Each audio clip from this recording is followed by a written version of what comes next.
Welcome to the Heart of a Viking. These art lessons are taught by Mrs. Minto from the Cape Henlopen School District in Delaware. I hope you have fun, create imaginative works of art, and make sure you share them with someone because, after all, the visual arts are meant to be seen.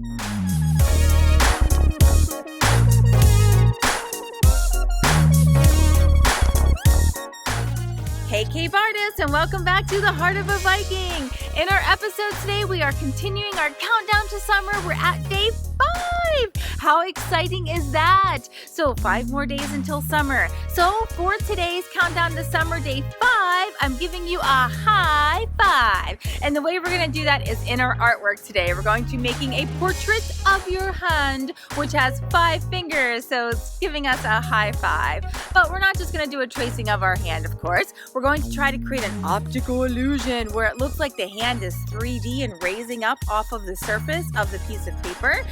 And we're going to be reviewing some of our color theory. So we're going to look at the color wheel again. We're going to find the warm and the cool colors and the complementary colors, the color opposites. So join me as we give each other a high five. 5 more days of school left for the school year of 2020.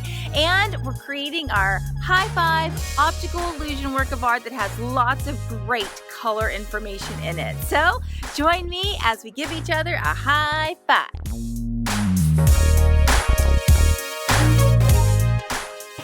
A color wheel is simply the colors of a rainbow in a circle shape: red, orange, yellow, green, blue, purple.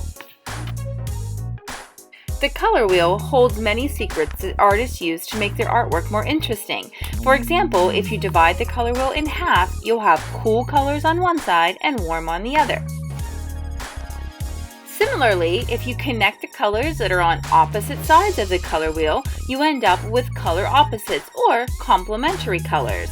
Red and green, blue and orange, and purple and yellow are all color opposites.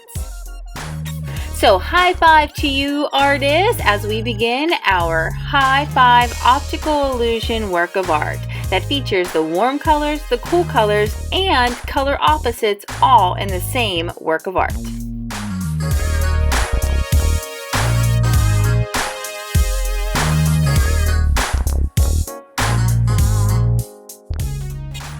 Alright, so for our project we'll need an eraser, a pencil, a ruler or something that's straight, a dark colored pencil. I'm going to use purple, but black or blue would be fine as well. And then we'll need one each of the rainbow colors: red, orange, yellow, green, blue, purple, and maybe a black. That'll be up to you. And of course, our white drawing. Okay, so we'll start by positioning our paper vertical in front of us. That means we're turning it tall. And we're going to place our non-writing hand, so for me that's my left hand, kind of high up on my paper. I'm going to start way down at the bottom and trace all the way up my arm, around my fingers, and then back down. Here's my little secret for making sure that you don't end up with sharp, pointy fingers during your tracing. Keep your pencil super tall so that the eraser end of your pencil is pointing towards the ceiling the whole time. You'll get a really nice hand tracing then. Okay, so now I'm going to be using my ruler to help me draw some straight lines. I like starting at the top of my paper for this part. I'm also going to be using just the warm colors. So I'm choosing red to start first. I'm going to start on the left side of my paper, trace my ruler all the way across, and then switch to orange. I'm going to make a pattern: red, orange, yellow, red, orange, yellow, red, orange, yellow. Now, the tricky part comes when the fingers start to get in the way. So your job right now is to skip over those fingers. So here I go, my first one. I'm going to jump over that tall middle finger and continue to the other side. So here we do it again. Over to that tall middle finger, jump over, and continue. Now this time, I'm going to need to jump over 3 fingers. Jump over my ring finger, my middle again, and my pointer finger. So just make sure you're paying attention. Also make sure your ruler stays nice and straight, and make sure that you don't forget about that pattern.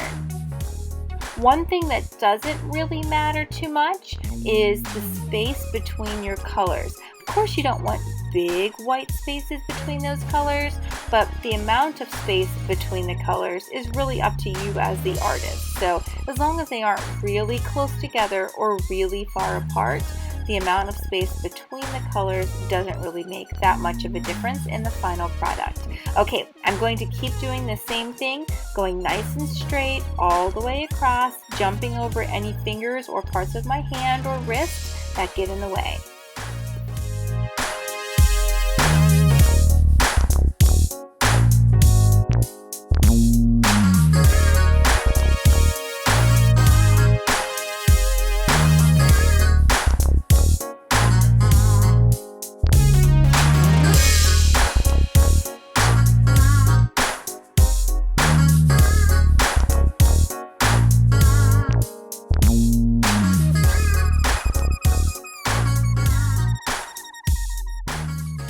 Okay, so let's take a peek at this color wheel again before we start the next part. Now I'm going to switch from the warm colors to the cool colors. So the cool colors are on the right side. It's the purple, the blue, and the green. So I'm switching to the cool colors, and you can see I have my markers out in front of me. However, I'm also going to be using color opposites. So on a color wheel like this, you look directly across. So the color opposite from red is green. So I'm going to start with my green marker, and I'm going to find all of the red lines that are traveling horizontally across, and I'm going to connect them inside of my finger, but I'm connecting them with a rounded line, like a letter U that's upside down, or like a rainbow line. It's called an arc. So I'm connecting each of these red lines with an arc that goes across the shape of my finger. Then I'm going to continue doing this down the hand, always connecting the red lines with a green arc.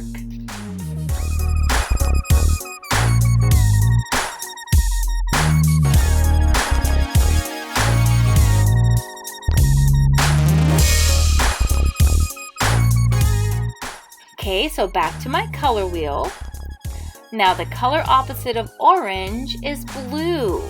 So any spot where there is an orange line, I'm going to connect it across my hand with that same arc, that same rainbow or upside down U shape, but this time I'm using my blue marker. That's the color opposite.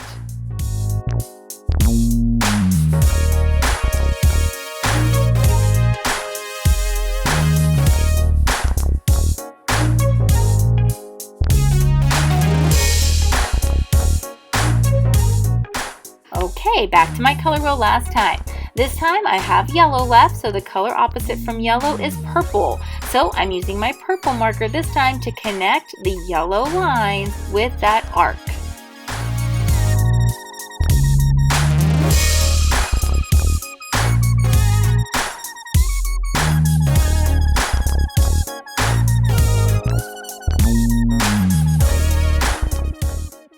Okay, so now we could stop this project right here. We could be all done, clean up, and be finished with our countdown to summer with our 5 fingers, 5 days left of the school year. However, there's one more step that you could do to challenge yourself, and that's going to be with our colored pencil, and we're going to create some shadows, because what we're trying to do is we're trying to create the optical illusion that the hand is lifting up off of the paper. So as the hand lifts up off the paper, it would create a shadow, right? So to create that illusion, we're going to use a dark colored pencil, like maybe purple or black or blue, and we're going to add some shadows on the outside edges. Alright, so what we'll do is we'll start on the right side of that thumb and wrist. So I'm going to color gently at first. I can always make it darker, but it's kind of hard to erase when you have marker and colored pencil on this paper. So I'm going to color gently at first. Even already that looks like it's lifting up, pretty cool. And now I'm just going to keep continuing all the way up the edge of that thumb.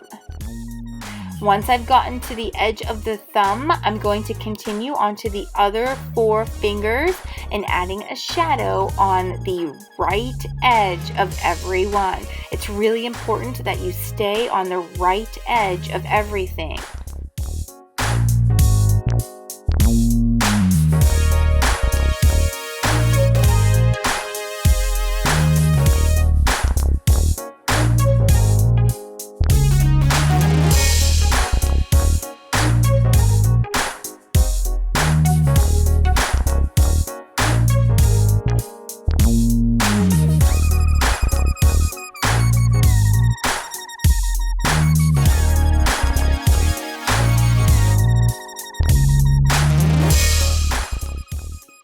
Well, there you have it, Cape artists. There is our optical illusion, our 3D hand using the warm and the cool colored opposites. Pretty interesting. We learned a lot of really awesome color theory information during this project. We used our colored pencil to make a really neat shadow, making it look like the hand is lifting up even further. So I hope you really enjoyed this, and I can't wait to see you back here next time at the Heart of a Viking. HOB artists, don't forget to hop on over to Artsonia to upload a photograph of your piece of artwork to your art portfolio. I can't wait to see it.